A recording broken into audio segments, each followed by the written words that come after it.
Hello, my name is Vincent Neiman, and welcome to Orthodox Christian Television. On today's program, we will be discussing the Council of Florence, held in the city of Florence in, over a course of 2 years, between 1438 and 1439. Now, I'm going to talk a little about our reason for approaching this subject of the Council of Florence and what relevance it might have for the situation in Christendom, let alone the Orthodox Church today. Would one of you like to field that? Well, there are several reasons why the Council of Florence is relative to and relevant to any discussion today we have about ecumenism or the situation in the Church. For one thing, many of the same political factors exist in the Church today that existed at the time of the Council of Florence in the 1400s. Which are? Which are, a divided Roman Church, a divided Latin Church, and a precarious and the weakened Orthodox Church. Mm-hmm. And for political reasons, in order to understand some of what might motivate people today to become more amiable and amicable to a reunion with Rome, if we first discuss some of the conditions that led to the unsuccessful union in Florence, it will help to understand, some of the factors which are propelling many in the Orthodox world towards such a union today. And how they probably won't work because the first one didn't work. Is that likely? Oh, I see. So, what kind of atmosphere existed then which made this council possible? Well, starting with the Orthodox, at this point in time, what we now call the Byzantine Empire, the East Roman Empire, as we've referred to it in earlier programs, the Empire of the Orthodox, centered in Constantinople, was severely besieged by the several centuries of encroachments by first the Arabs in general, and particularly late by the Turks. And so there was a crying need on the part of Constantinople, which had originally controlled much of the old Roman Empire and had been unfortunately whittled down from the Arabic conquests and then by the Turkish conquests to basically a very small area surrounding the city of Constantinople, and maybe a few outposts left in Asia Minor, like Trebizond, whatever, in Turkey today. Mm-hmm. And the problem was, of course, that it was the hope of the emperor that in order to preserve what the empire stood for, which was basically the truth of orthodoxy and its church, he had hoped that he could in some way heal the break which had occurred in 1054 between Rome and the Orthodox Church. And so he was amenable to the idea of holding some sort of a council that could discuss the theological disputes at issue and hopefully resolve them and present a united front to the Turks of East and West. The East had basically no longer very much political power. The West, of course, was very well off and was very secure at this time. Had a good number of fighting men, and so could have provided a great deal of support to the empire in Constantinople. And if it had been reestablished and refurbished and restored in some way, it would have provided a further bulwark for Europe against the encroachments of the Muslims in the form of the Turks at the time. So they needed the cooperation with the West in order to bolster their defenses. That was the intention. And part of the political reason that the Latin Church needed is that the Turks were a serious military threat, and if you remember your history, that they had gotten almost as far as Venice, and had gone into Switzerland, as far as Germany, and there was a serious threat that the Turks might sweep to all of Europe, and they were at the gates of Vienna, even, all the way. That was a It was little very later serious, historically. yeah, still. but it was. They knew it was coming, and they knew they were a very serious threat. Yeah. So both the East and the West had a vested interest in trying to make some kind of reconciliation between the two churches, because in that day and age, of course, unlike ours, religion and the church formed a much more central part of the whole cultural way of life, and so it was a much more visible aspect of things, and that if it were healed, it would provide a great bridge between East and West. I see, and sort of the reunification, not only ecclesiastically but socially and politically as well. Yeah, and ever since the so-called Great Schism in 1054, in which the mutual excommunications of the Eastern and Western churches, there was a longing, for some kind of a reunion between the Latin West and the so-called Greek East, between the what became the Roman Catholics and what later was called the Eastern Orthodox. By whom in particular? Both sides, do you think? Yeah, but even by the average layperson in Europe didn't understand these theological niceties, and they wanted some kind of a healing of that of the so-called Great Schism. And as far as Rome was concerned, apparently she was of course engaged at that point. There was a major division within the Western Church. There were two apparently semi-legitimate popes, one in Rome and one in Avignon, and this had been going on for many decades already. And of course, the popes in the West had the idea that if they could enlist the Orthodox on their side, they could in some way gain the upper hand over the popes in Avignon. And that's not unlike the situation that the Latin Church is in today, with a very divided Roman Catholic Church, and for many of the same reasons, the current papal leadership, beginning with Pope John Paul II and going down to his cardinals and those doctrinal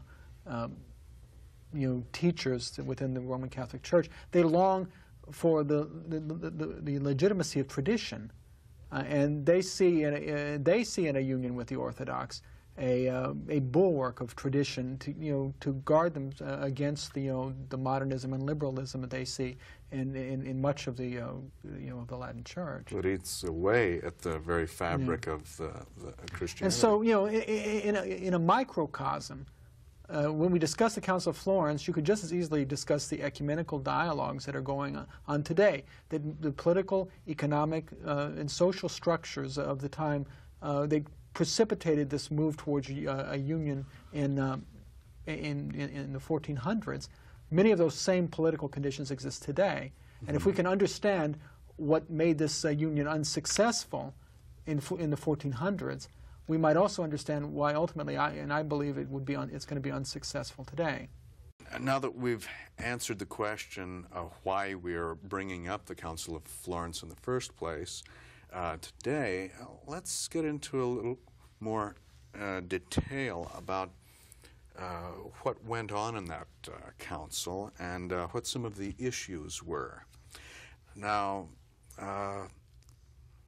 what could either of you or both of you capsulize how the Western dogma had evolved away from some of the traditional Orthodox dogma in the East by that time? Well, there were a number of differences: theological, liturgical, ecclesiological, running the whole gamut, basically, of Christian life.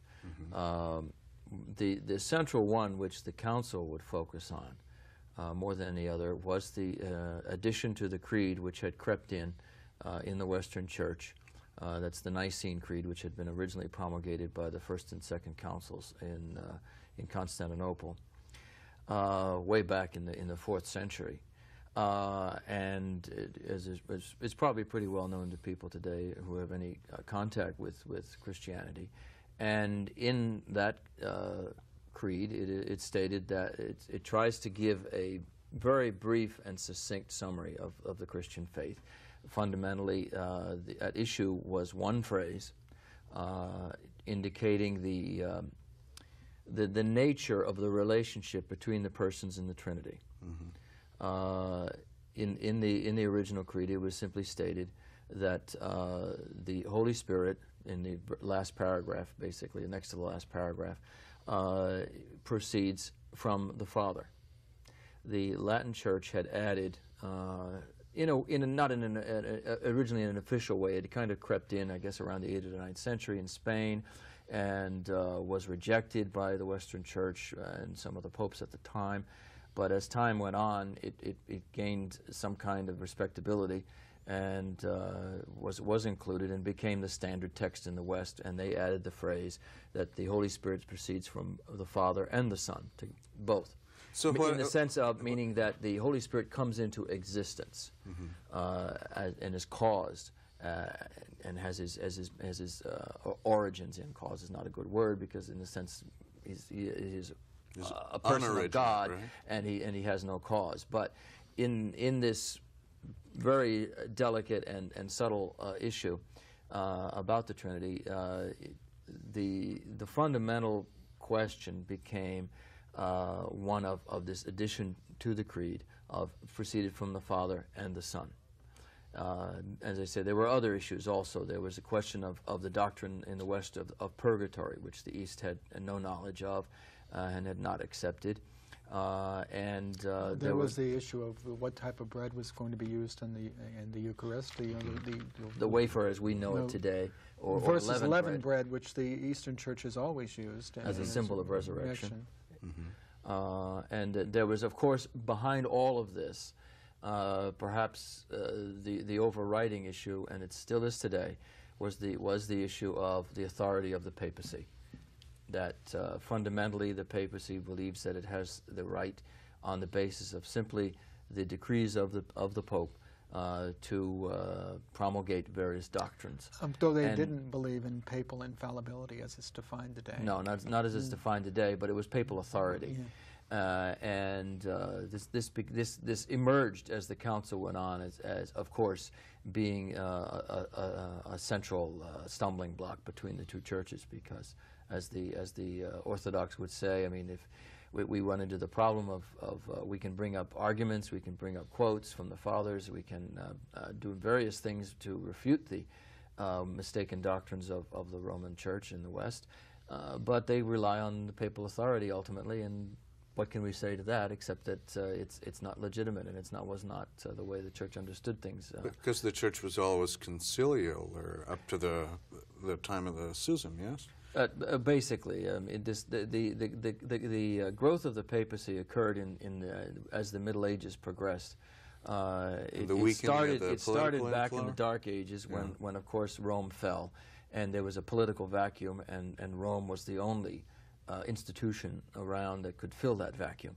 Rome is an institution, you mean, with regards to the Church, the Pope? Well, in the absence the Pope himself became in effect a kind of emperor substitute? Well, actually, the Church itself, in the absence of a civil authority, the fact that the Church owned property and had monasteries and had ecclesiastical structures, when the entire Western political system collapsed under the onslaught of the barbarians, it reduced itself to anarchy. And the only institution left that transcended, these lines, that there was still communication, and that there was still an avenue for organization, was the Church. And the Church stepped in. Probably it was a necessary step. It stepped in to take control and to bring order out of chaos. And unfortunately, the political role that the Church played in probably a very necessary role at a specific time, future leaders of the Church saw a political advantage in continuing that role and expanding that role, and the doctrine of papal supremacy was a logical and natural consequence of that. Wasn't it addressed at an ecumenical council in the 6th century or something? I'm not sure. I believe reading something concerning that, and how the Pope was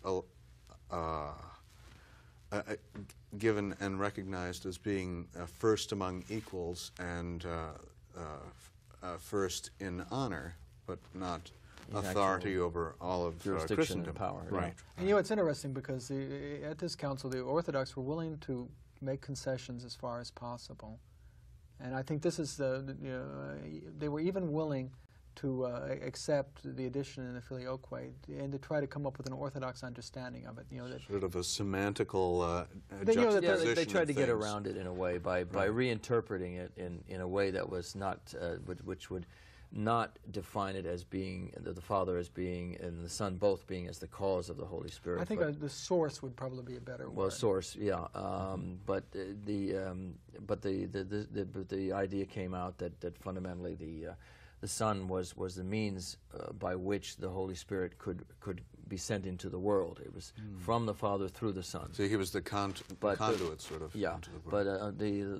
But the Latin Church, the Western Church, didn't like that idea because they wanted to stay strictly to their definition.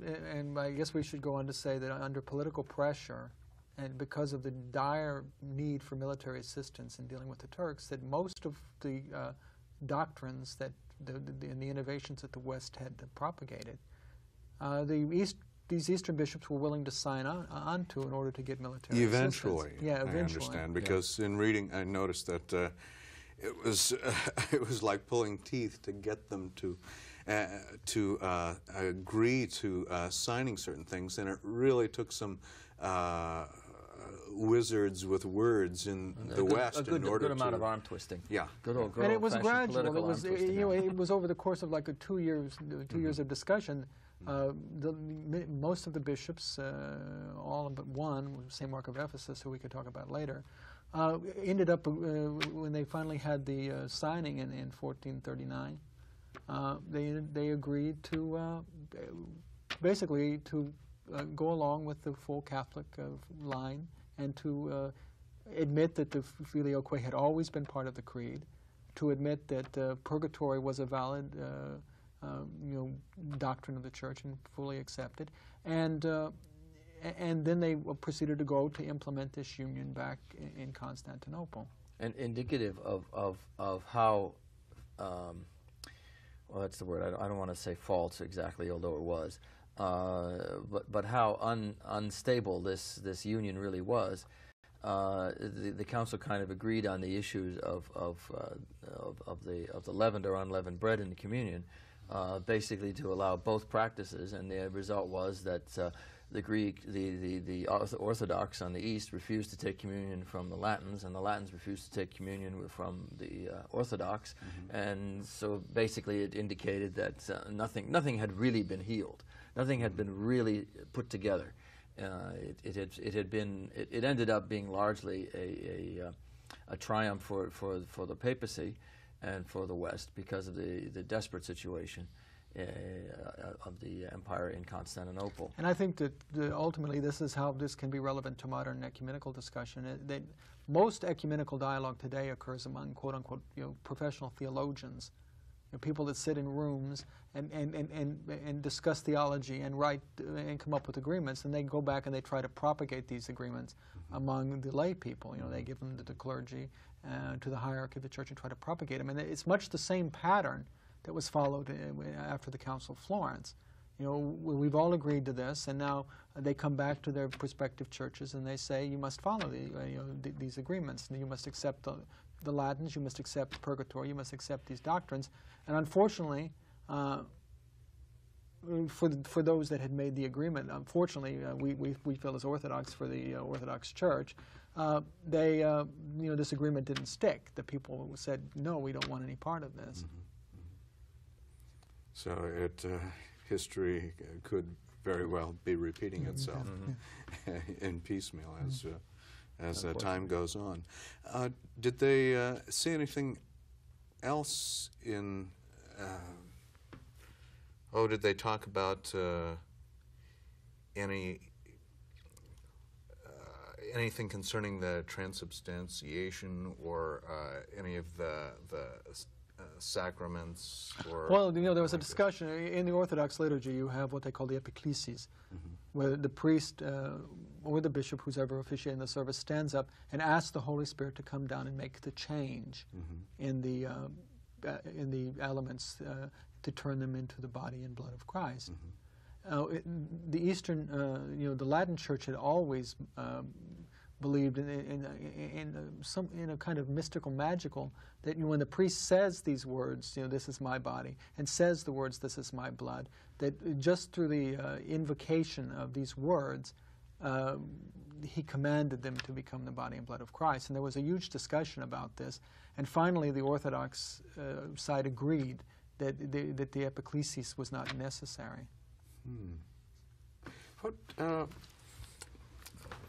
What was the what kind of climate greeted the visitors to the West from the East? What kind of arrangement, or just what was the general feeling when? Well, they arrived. The council actually started in the Italian city of Ferrara, and it was moved eventually to Florence in a continuing effort by the papacy to add to the pressure. There were several agreements, preliminary agreements, which were made between the emperor and the pope concerning the payment of the delegates and paying their expenses and all this kind of thing. And there were stipulated times at which they were to be paid, basically monthly. And the papacy promptly began dragging its feet in making the payments of these salaries, as it were. And generally increased the pressure on the Orthodox in this very crass way, and then finally they basically didn't pay them for a couple of months and decided that it was better to move them to Florence on the excuse that the Florentines would pay them, and this kind of maneuvering went on. And in addition, there was the emperor himself from Constantinople attended the sessions and, in a sense, kind of chaired them, and he also engaged in a little bit of arm twisting and pressure on the part of the various delegates, who were several church dignitaries of basically generally recognized as being very highly educated and theologians. St. Mark of Ephesus was known basically for being something of a recluse and reading the Fathers and the Scriptures and meditating on those. There was another gentleman by the name of Bessarion, who was also a very highly regarded theologian at the time. And where was he from? Constantinople, I believe. Yeah. And also, there was the unfortunate death of the patriarch. He was found dead in his room, and that kind at the very end of the council. At the very end of the council, and that Constantinople. Yeah. He was also present, the patriarch, until then. And there's some dispute as to exactly when he died, and he left some sort of last statement which was called into question as its date is perhaps post-dated to his death, and so on and so forth, in which he claims to accept the Latin point of view totally. Bessarion also basically capitulated to the Latins, and it began with these sort of procedural discussions on how the actual council was to be arranged and how it was to be held. And then they began to get onto the deeper questions of the filioque. So they sort of wore the eastern side, the Orthodox side down. The Orthodox needed an agreement quickly, and I mean, it's a typical tactic. They needed this agreement quickly, and they figured that, well, if we drag this out as long as possible, it's going to make it more likely for them to capitulate.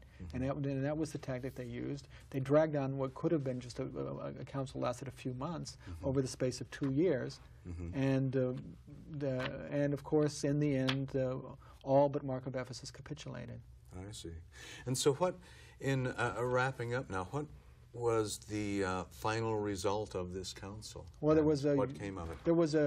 There was an agreement signed. It was taken back to Constantinople to be propagated among the Eastern Orthodox churches. Which actually wasn't done, although the council ended in 1439 until 1452.